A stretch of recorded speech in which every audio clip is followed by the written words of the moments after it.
सदर और military leader.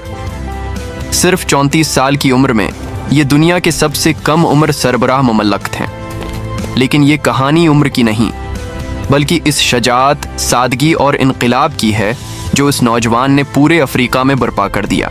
दुनिया के दूसरे लीडर्स जो अपनी दौलत, शान और शौकत और लग्जरी लाइफ स्टाइल के लिए मशहूर हैं, ट्राओरे इन सब से बिल्कुल मुख्तलिफ है। ये वो लीडर है जो आज भी फौजी बिरकों में रहता है, सादा कपड़े पहनता है और अपनी कौम के साथ मिलकर खड़ा होता है। सितंबर 2022 में ट्राओरे ने बुर्किना फासो में फौजी बगावत की क़ियादत की और 25 साल तक हुकूमत करने वाले सदर रोच मार्क क्रिस्टियन कबोरे को हटा दिया। ये महज ताकत का खेल नहीं था, ये एक मिशन था, एक ऐसा मिशन जो अवाम की आवाज़, उनके हुकूक और उनकी आज़ादी के लिए था। ये वो इनकलाब था जिसकी अफ्रीका को ज़रूरत थी।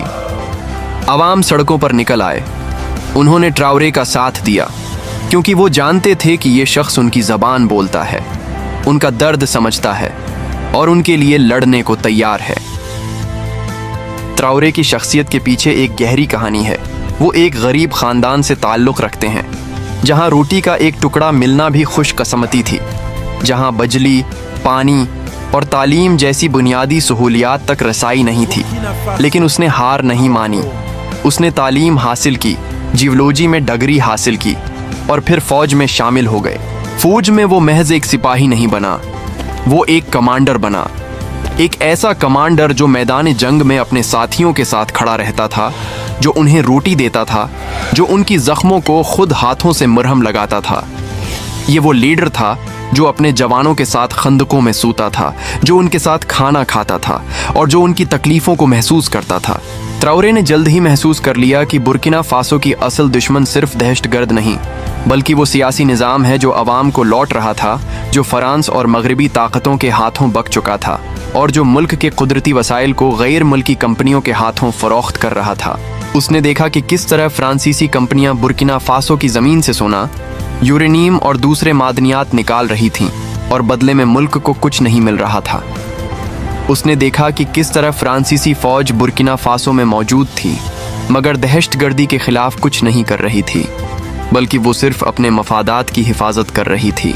उसने देखा कि किस तरह सियासतदान अपने महल्लात में ऐश व इशरत की ज़िंदगी गुजार रहे थे, जबकि अवाम भूख और बीमारी से मर रहे थे।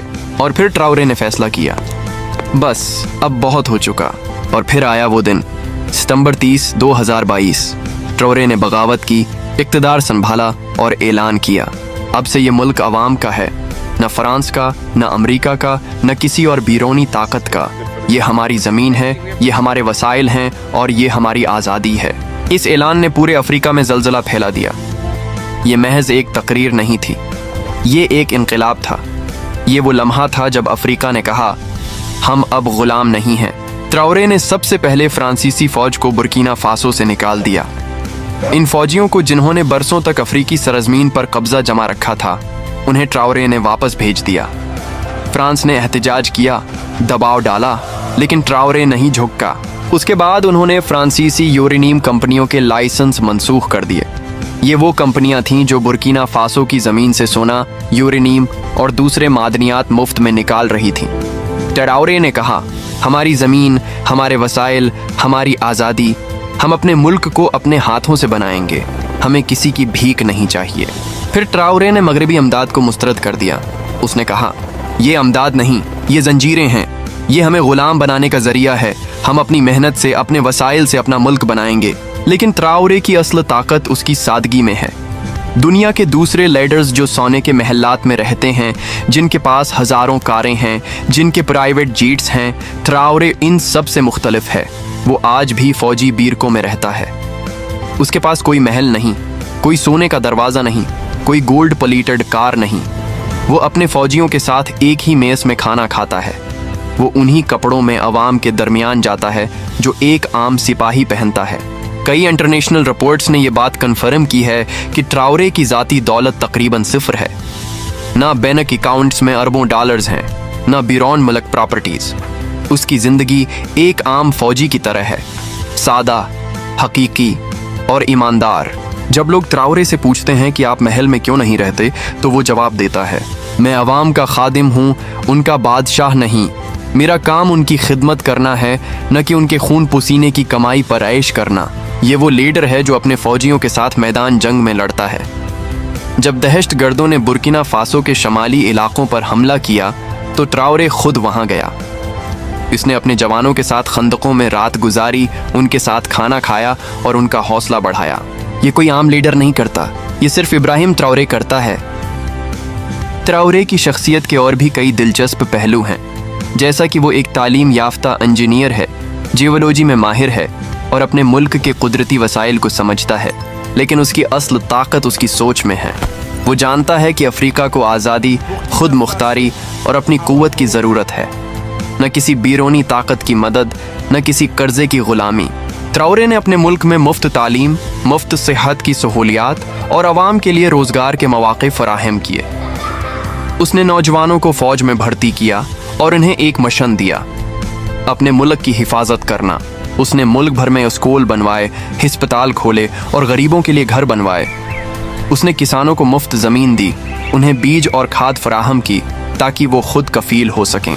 ٹراورے نے یہ سب کچھ کیا، لیکن اپنے لیے کچھ نہیں لیا، نہ محل، نہ کار، نہ جائیداد، صرف عوام کی خدمت۔ ٹراورے کی پرسنالٹی کئی تنازعات کا شکار بھی رہی ہے۔ مغربی میڈیا نے اس پر الزام لگایا کہ وہ ڈکٹیٹر ہے، کہ وہ ڈیموکریسی کے خلاف ہے، کہ وہ انسانی حقوق کی خلاف ورزی کرتا ہے۔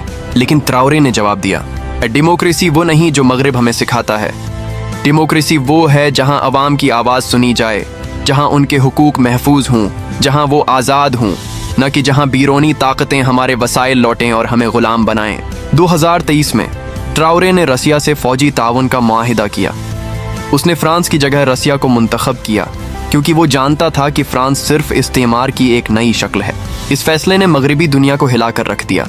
امریکہ، فرانس اور یورپی یونین نے ٹراورے پر دباؤ ڈالا، لیکن وہ نہیں جھکا۔ اس نے کہا: ہم اپنے فیصلے خود کریں گے، ہمیں کسی کی اجازت کی ضرورت نہیں۔ یہ ہمارا ملک ہے اور ہم اسے اپنی مرضی سے چلائیں گے۔